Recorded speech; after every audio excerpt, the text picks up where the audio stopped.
Pete, it is really good to see you. Today, we are talking about 2 ways to maximize retirement income and minimize your taxes. If you don't have a tax plan, of course, you don't have a retirement plan.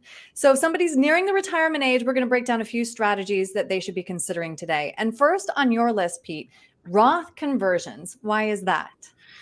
Great. Yes, Roth conversions. It's so important because most of us have been saving in tax deferred IRAs and 401ks. And in retirement, we all know when you take that money out, it's 100% taxable. Mhm. So the planning that you want to do prior to retirement and having a Roth IRA, which gives you after tax investments, you put that money into the Roth, the growth is tax free.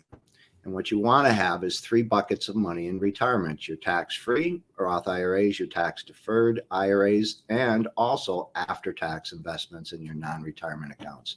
Mhm. This is going to give you 3 buckets of money that have distinct tax advantages.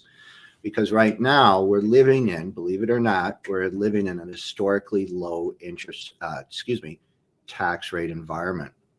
And we now know that the last tax law will sunset in 2027. So we have years now, a few years, 4 more years now to do this tax planning, because most likely taxes will be higher in the future.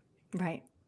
Okay, point number 2 here, have an RMD strategy. I think a lot of people think, okay, I'm going to reach a certain age, I'm going to start taking my RMDs. But if that's your plan, you're going to leave yourself with quite the tax burden.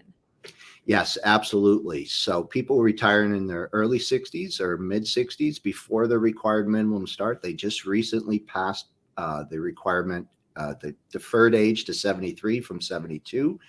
And for those of us born in 1960 or later, our RMDs will start at age 75. But you don't want to wait until you have to take that money out, because in the future taxes could be higher, but also you want to control that each year. So for example, people retiring at 65, when they get their Medicaid, they have 8 years. And this is the time you want to put in an IRA withdrawal strategy or a conversion strategy while your income is low. This is going to lower the value of your IRA accounts to where you're forced in, but also you want to manage the taxes now.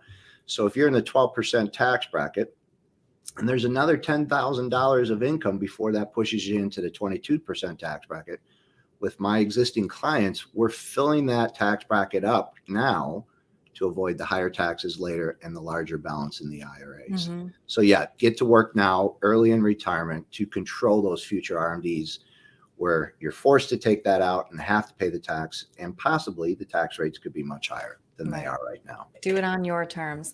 Yes. One other RMD strategy, Pete, that you wanted to touch on, QCDs, Qualified Charitable Distributions. Why is this a good strategy? It's an excellent strategy for people who have large IRAs and are charitably inclined to give to charities that you work with and you know.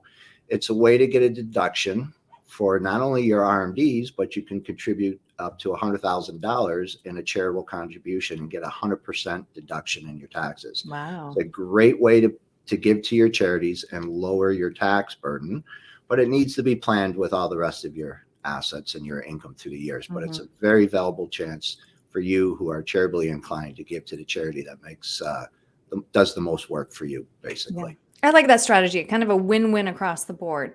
So Pete, Absolutely. You mentioned some great strategies, some of them a little bit more advanced than others. If somebody has questions about talking these through with you or trying to figure out if a Roth conversion is right for them, what's the best way to reach you? Absolutely. My phone number is 847-499-3454. Just ask for Pete. Or you can email me at pete@conwaytag.com. Be more than happy to discuss these options and strategies with you going forward. All right. Pete, thank you very much. Erin, thank you. Have a great day.